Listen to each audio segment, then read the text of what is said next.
बिस्मिल्लाहिर्रहमानिर्रहीम। 6th class हमने first chapter complete कर लिया है और आज हम सेकंड चैप्टर जो है जियोग्राफी का वो हम पढ़ेंगे और सेकंड चैप्टर है globe maps and there uses. तो सबसे पहले हम ग्लोब के बारे में डिफ़ाइन करेंगे कि ग्लोब क्या होता है। ग्लोब होता है आपका पूरा एज इट इज़ अर्थ जो है आप बनाएं, चाहे प्लास्टर ऑफ पेरिस से बनाएं, चाहे किसी प्लास्टिक बैलून से बनाएं या किसी भी चीज़ से, और उसके ऊपर कॉन्टिनेंट्स और ओशंस को शो करें और उनके ऊपर कंट्रीज़ को शो करें एज इट इज़, जैसे अर्थ होती है। जिस तरह हम जानते हैं कि अर्थ जो है वो फुटबॉल की तरह गोल है, इसी तरह गोल बना के ऊपर कॉन्टिनेंट्स और ओशंस को शो करने को हम ग्लोब कहते हैं। ठीक है। दूसरा हमारा यह है कि मैप क्या है। तो मैप जो होती है वो मैप आप फ्लैट सरफेस पे बनाते हैं, कोई भी पेज पर, किसी हार्ड बोर्ड पर, किसी वाइट बोर्ड पर, कहीं भी आप फ्लैट सरफेस पे जो भी नक्शा बनाएंगे, जो भी आप शो करेंगे गिवन जो आपके अर्थ का होता है, उसको आप मैप कहते हैं। ठीक है।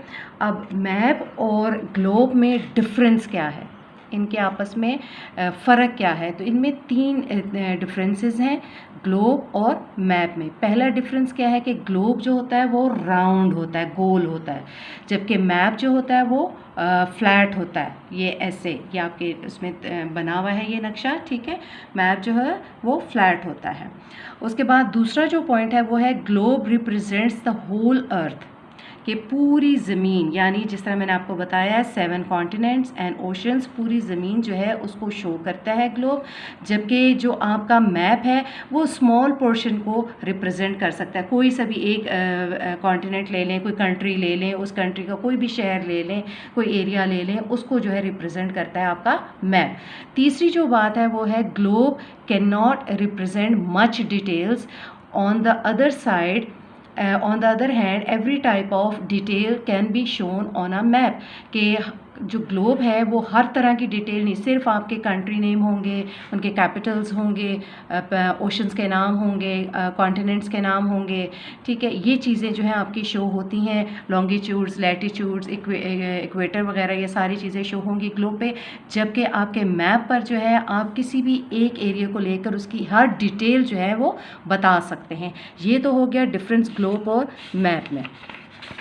अब आ जाते हैं आपका कि इम्पॉर्टेंस ऑफ मैप, कि मैप जो है हमारी ज़िंदगी में उसकी अहमियत क्या है। इसमें बहुत सारे क्वेश्चंस आते हैं। सबसे पहले व्हाट इज़ इट्स शेप, कि इसकी शेप क्या होती है, इसका शक्ल क्या होती है। Where do we live on it, कि ज़मीन में हम कहाँ रहते हैं। तीसरा सवाल है what type of place is that where we live, वो किस तरह की जगह है जहाँ पे हम रहते हैं। चौथा सवाल है what type of places are situated around us, कि किस किस्म की जगह जो है हमारे इर्द गिर्द मौजूद हैं। And what type of connection we have with our surrounding places, कि हमारी कनेक्शन जो है वो हमारे इर्द गिर्द के माहौल से कैसी है। तो ये सारे इन सवालात का जवाब जानने के लिए हमें मैप हमारे लिए ज़रूरी है। अब ये देखें, आपने ये पिक्चर खींची हुई है इन्होंने, बुक वालों ने। ठीक है।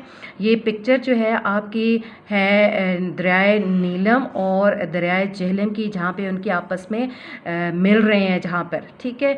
अब इसी पिक्चर को उन्होंने इसका स्केच बनाया, सिंपल स्केच बनाया हुआ है। ठीक है। जहाँ पे ये जॉइनिंग हो रही है नीलम और झेलम दोनों की दरियाओं की। ठीक है।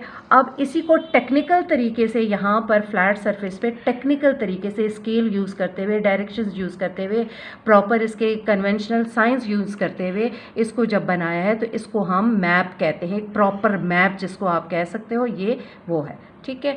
अब हमने पढ़ना है कंपोनेंट्स ऑफ मैप्स। कंपोनेंट्स क्या होते हैं? हिस्से, पार्ट्स। ठीक है। और नक्शे के कितने पार्ट्स हैं? इसके 4 पार्ट्स हैं। एक का नाम है डायरेक्शन, दूसरा स्केल, तीसरा लैटिट्यूड एंड लॉन्गिट्यूड्स, और उसके अलावा कन्वेंशनल साइंस। तो हम सबसे पहले डायरेक्शन को डिफ़ाइन करेंगे। डायरेक्शन क्या है कि हम जैसे जानते हैं कि सूरज जो है वो मशरिक़ से निकलता है और मग़रिब में ग़ुरूब होते हैं। अगर हमारा शक्ल जो है मशरिक़ की तरफ हम मुँह करके खड़े हों, ये देखें, इस पे आप ये तस्वीर में देखें, एक बच्चा है जो मशरिक़ की तरफ यानी सूरज की तरफ, जहाँ से सूरज तलू हो रहा है वहाँ पे मुंह करके खड़ा है। तो इसके राइट हैंड साइड पे साउथ होगा, इसके लेफ्ट हैंड साइड पे नॉर्थ होगा और इसकी बैक पे जो है वो लेफ्ट हैंड वेस्ट होगा। ठीक है, तो हमारी जो मेन प्राइमरी डायरेक्शंस हैं वो हैं east, west, north and south. ठीक है, हमारी ये प्राइमरी डायरेक्शंस हैं east, west, north and south. ठीक है, ये हमारे प्राइमरी डायरेक्शंस हैं और इनको हम कार्डिनल पॉइंट्स भी कहते हैं, इनको हम कार्डिनल पॉइंट्स भी कहते हैं। उसके अलावा इन कार्डिनल पॉइंट्स यानी जो प्राइमरी डायरेक्शंस हैं उनके दरमियान भी हमारे डायरेक्शंस मौजूद हैं जिनको हम सेकेंडरी डायरेक्शंस कहते हैं, इनको हम सेकेंडरी डायरेक्शंस कहते हैं। ठीक है, ये देखें आपके डायरेक्शंस हो रही हैं north, south, east and west, और इनके दरमियान में नॉर्थ और ईस्ट के दरमियान नॉर्थ ईस्ट, ईस्ट और साउथ के दरमियान साउथ ईस्ट, साउथ वेस्ट के दरमियान साउथ वेस्ट, वेस्ट और नॉर्थ के दरमियान नॉर्थ वेस्ट। ये आपके सेकेंडरी हैं और ये आपके प्राइमरी यानी कार्डिनल पॉइंट्स हैं।